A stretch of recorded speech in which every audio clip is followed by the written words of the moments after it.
Welcome back guys एक और नए वीडियो में।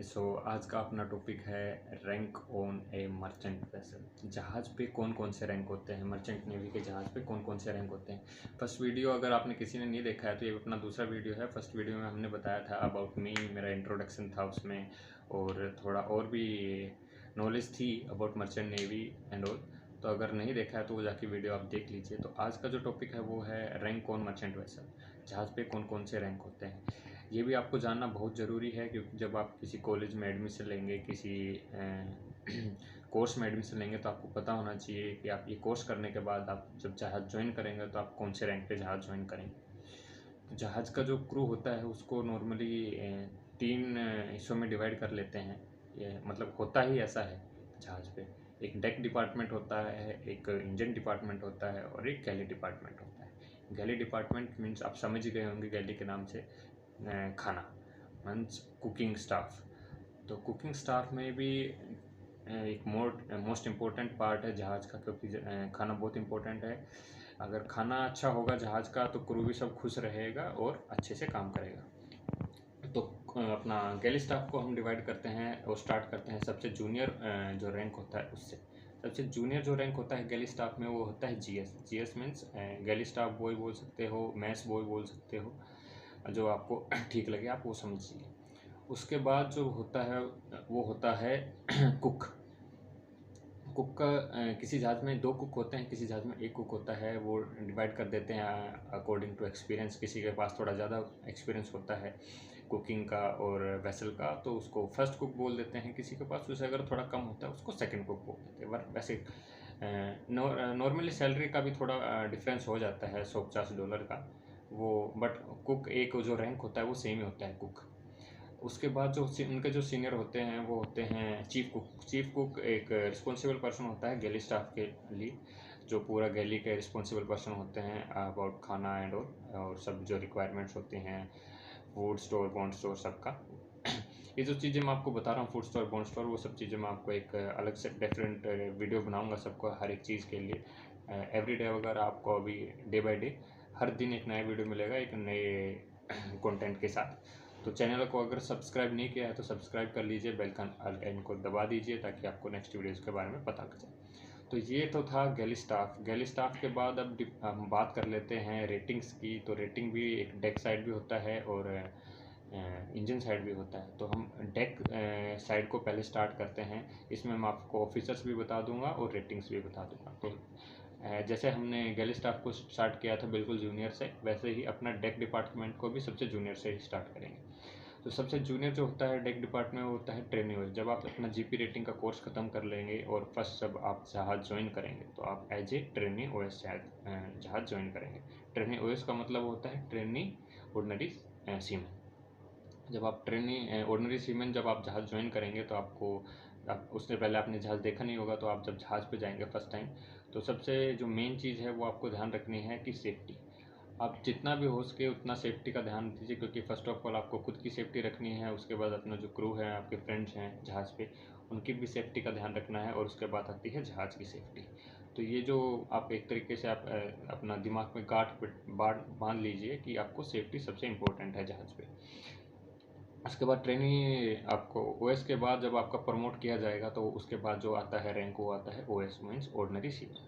ऑर्डिनरी सीमन भी आप जब थोड़ा काम करेंगे आपके पास एक्सपीरियंस हो जाएगा। वो हम आपको अगली वीडियोज़ में बताऊंगा कि कितना एक्सपीरियंस चाहिए नेक्स्ट प्रमोशन के लिए। आज जस्ट हम रैंक को डिस्कस करेंगे। तो ओएस के बाद जो नेक्स्ट रैंक आता है वो आता है AB. AB means able seaman. तो एबल सीमेंस जो होता है वो ऑर्डिनरी सीमेन से सीनियर होता है। तो एबी के बाद जो नेक्स्ट, जब आप एबी चले जाएंगे जहाज़ पे, तो एबी जाने के टाइम पे आपको जहाज़ को जो अपना ड्यूटी ऑफिसर रहेगा, जो वॉच रहेगी, उसमें आपको स्टीयरिंग भी करना होता है। स्टीयरिंग भी आना चाहिए। अगर आप एबी हैं तो आपको स्टीयरिंग आना ही आना चाहिए जहाज़ पे, क्योंकि आपका जो ड्यूटी ऑफिसर होता है जिस वॉच में बुलाएगा तो आपको ही स्टीयरिंग करना होता है। ऐसा नहीं है कि हमेशा ऑटो पायलट में ही जहाज़ चलता रहेगा, मैनुअल स्टीयरिंग भी करनी पड़ती है बीच बीच में। उसने जो सीन उसके बाद ईबी के बाद जो नेक्स्ट रैंक आता है वो होता है बोसन। बोसन बनने के लिए आपको ये सब जितने भी रैंक्स हैं उनसे आपको स्टेप बाय स्टेप करके प्रमोट होके फिर आपको बोसन में पहुंचना पड़ेगा। जब आप बोसन बन जाते हैं तो ये समझ लीजिए कि आप डेक जो रेटिंग्स हैं उनके सीनियर हैं सबसे, और जो पूरी रिस्पॉन्सिबिलिटीज़ है डेक डिपार्टमेंट की रेटिंग्स की जो होती है वो आपके ऊपर होती है। आपको सारा काम आना चाहिए, जितनी भी रिस्पॉन्सिबिलिटीज़ हैं और सब जितने भी पेपर वर्क हैं आप थोड़ा ट्राई कीजिए कि जितने भी छोटे मोटे जो पेपर वर्क्स हैं लाइक रिस्क असेसमेंट वगैरह, वर्क परमिट वगैरह, इन सब के बारे में आप जान ले थोड़ा बहुत, ताकि जब अगर कोई काम आपको करवाना है किसी अपने क्रू से, आपके जो जूनियर्स हैं जहाज़ पे, तो आपको सब पेपर पता होना चाहिए ताकि आप वो सब रेडी करके आप काम स्टार्ट करवा सकें। नहीं तो आपका जब काम है वो ढीला अधूरा ऐसे लटकता रहेगा, पता लगेगा कि बोसन को सब किस चीज़ों का मालूम है ही नहीं। ये तो था अपना जीपी का जो डेक साइड जीपी का जो रैंक थे वो सब। अब आते हैं ऑफिसर्स में। ऑफिसर का सबसे जो जूनियर होता है, जब आप डीएनएस कर लेंगे, जब आप अपना कॉलेज ख़त्म करेंगे, डीएनएस ख़त्म करने के बाद जब आप अपना फर्स्ट वेसल ज्वाइन करेंगे तो आपका जो रैंक होगा वो आप ज्वाइन करेंगे डेक कैडेट और ट्रेनिंग नेविगेटिंग ऑफिसर। तो ट्रेनिंग नेविगेटिंग ऑफिसर्स जब आप ज्वाइन करेंगे तो आपको जितना भी पेपर वर्क है और जितने भी जहाज़ पे काम है, डेक वर्क भी हो गया और पेपर वर्क और जहाज़ को नेविगेट करना, ये सब काम आपको सीखने होंगे। उसके बाद जब आप प्रमोट होंगे अपने एग्ज़ाम्स वगैरह के बाद में, तो आपको जो लाइसेंस मिलेगा वो सेकंड ऑफिसर का मिलेगा। सेकंड ऑफिसर के बाद जब नॉर्मली आपका जो सीट सर्विस जब मतलब 6 टाइम जब आपका पूरा हो जाएगा, उसके बाद आप जाएंगे जब नेक्स्ट एग्ज़ाम्स के लिए, नेक्स्ट प्रमोशन के लिए, तो होगा chief officer. Chief officer normally responsible होता है, वो पूरा कार्गो का रिस्पॉन्सिबल पर्सन होता है। ये पूरा जितना भी कार्गो वर्क का होगा, जितने कार्गो के पेपर होंगे, वो सब चीफ ऑफिसर संभालता है। उनके बाद जो नेक्स्ट रैंक आता है वो आता है कैप्टन। जो कैप्टन होते हैं, जो काइंड ऑफ आप बोल सकते हैं ओनर के बिहाफ पे जो रिस्पॉन्सिबल पर्सन होता है जहाज़ का, वो होता है मास्टर कैप्टन। तो ये तो सब था जो डेक साइड के जितने भी रैंक्स थे। तो हमने गैली स्टाफ कवर कर लिया है, डेक स्टाफ कवर कर लिया है। अब बचता है अपना इंजन स्टाफ। इंजन स्टाफ में भी हम रेटिंग से स्टार्ट करेंगे। सबसे छोटा जो रैंक होता है वो होता है ट्रेनी वाइपर। ट्रेनी वाइपर जब आप अपना जीपी रेटिंग कोर्स करके आप ख़त्म करके जाएंगे तो उस टाइम आपके पास 2 ऑप्शन होते हैं, या तो आप डेक साइड ज्वाइन कर लीजिए या आप इंजन साइड ज्वाइन कर लीजिए। कोर्स आपको एक ही करना रहेगा जीपी रेटिंग, लेकिन आपके पास ऑप्शन 2 रहेंगे, डेक साइड जाने का और अपना इंजन साइड जाने का। तो जब आप इंजन साइड चूज़ करेंगे तो आपको trainee wiper first vessel join करेंगे। उसके बाद जब आपको थोड़ा एक्सपीरियंस हो जाएगा तो जो नेक्स्ट प्रमोट किया जाएगा वो आपको वाइपर के एक्सपीरियंस का थोड़ा आप काम कर लेंगे, एक्सपीरियंस हो जाएगा। उसके बाद जो नेक्स्ट प्रमोशन होता है और जो नेक्स्ट रैंक होता है, सीनियर रैंक होता है। आप इसको सीनियर नहीं बोल सकते, एक अलग अलग हो गए हैं, बट फिर भी मैं आपको समझाने के लिए बोल रहा हूँ। उसके बाद होता है ऑयलर। ऑयलर के साथ साथ 3 और भी रैंक होते हैं। किसी किसी कंपनी में 3 रखते हैं, किसी में 1 होता है। लाइक फिटर तो रहेगा ही रहेगा हर जहाज़ पे। फिटर के साथ साथ किसी जहाज़ में मोटरमैन होता है, किसी जहाज़ में होता है पंपमैन। किसी जो बड़े जहाज़ होते हैं उनमें दोनों भी रख लेते हैं, नहीं तो 1 रखते हैं।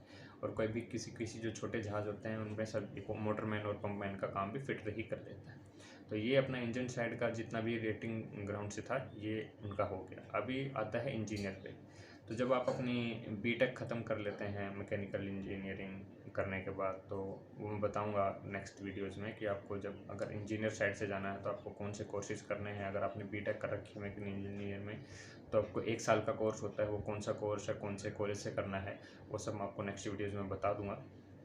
तो जब आप ये सब आपका जब आप कोर्स अपना और कॉलेज ख़त्म कर लेंगे तो एज ए इंजीनियर जब आप ज्वाइन करेंगे तो वो जो रैंक होता है वो होता है टीएमई और ट्रेनी मरीन इंजीनियर। तो टीएमई और मरीन इंजीनियर आप कुछ भी बोल सकते हो। उसके बाद जो नेक्स्ट रैंक होता है वो होता है 4th इंजीनियर। 4th इंजीनियर के बाद जब आपका एक्सपीरियंस हो जाएगा और आप अपना एग्ज़ाम्स क्लियर कर लेंगे, उसके बाद आपको प्रमोट किया जाएगा 3rd इंजीनियर। 3rd इंजीनियर के बाद जो नेक्स्ट रैंक होता है वो होता है 2nd इंजीनियर। 2nd इंजीनियर के बाद जो सीनियर मोस्ट जो रैंक होता है इंजन साइड वो होता है चीफ इंजीनियर या बड़ा साहब। अपना जो इंडिया में जो नॉर्मली बोलते हैं वो बड़ा साहब बोलते हैं इंडियन वेसल में। उनके अलावा एक सबसे जो इम्पोर्टेंट और जहाज़ पे मतलब कि बहुत ही इम्पोर्टेंट पर्सन होते हैं वो, और बहुत कैप्टन साहब, इंजीनियर साहब, डेक साइड के सबके वो खास होते हैं क्योंकि वो होते हैं बत्ती साहब। बत्ती साहब मीन्स इलेक्ट्रिकल ऑफिसर। क्योंकि इंजीनियर्स हैं आप नेविगेट कर सकते हैं, इंजीनियर से आप अपनी मशीनरीज आप ठीक कर लेंगे, सब ठीक कर लेंगे, लेकिन जो इलेक्ट्रिकल काम रहेगा वो सब जो होता है वो अंडर होता है अपना बत्ती साहब के। किसी जो कोई जहाज होती हैं जो अपना इलेक्ट्रिकल ऑफिसर के साथ साथ ट्रेनी इलेक्ट्रिकल ऑफिसर्स भी रखती हैं। तो यही सब जो रैंक्स थे वो जहाज़ पे नॉर्मली होते हैं। लास्ट वेसल में मैंने आपको एक बताया था कि एक जहाज़ है जिस पे पूरा लेडी ऑफिसर है, अपना इंडियन वेसल। वो अभी मैंने बताया था कि बहुत वायरल भी हुआ था, वो न्यूज़ में भी देखा था। वैसे तो वो करंट अफेयर भी है, अगर आप कोई जो बच्चे हैं जो नॉर्मली किसी एग्ज़ाम्स की तैयारी कर रहे हैं तो थोड़ा ध्यान रखिए, करंट अफेयर में भी पूछा जा सकता है। तो उस जहाज़ का मैंने बोला था कि आपको मैं नाम बताऊँगा, तो मैं कंपनी का नाम बता रहा हूँ। एक तो कंपनी उसकी है SCI अपनी इंडियन कंपनी है, उसके काफ़ी अच्छे खासे वेसल्स हैं। तो उसी कंपनी का जहाज़ है, उसका नाम है MT स्वर्ण कृष्णा, MT स्वर्ण कृष्णा, मोटर टैंकर स्वर्ण कृष्णा। एक ऐसा जहाज़ है, इसने इंडिया की जो फर्स्ट ऐसी वेसल है अपनी हिस्ट्री में जिसने क्रिएट की है, जिस पे पूरी ऑफिसर्स जो हैं वो सिर्फ लेडी हैं। तो यही था बस आज के लिए। तो अभी इधर ही अपना वीडियो को ख़त्म करते हैं। एक और मेन चीज़ यार, आप लोग वीडियो देख लेते हैं लेकिन चैनल को सब्सक्राइब नहीं करते हैं, तो चैनल को सब्सक्राइब कर लीजिए ताकि आपको जो नेक्स्ट वीडियोज़ हैं उनका पता लगता रहे, आपको रिमाइंडर, और बेल आइकन को भी दबा दीजिए। So thank you very much for watching this video.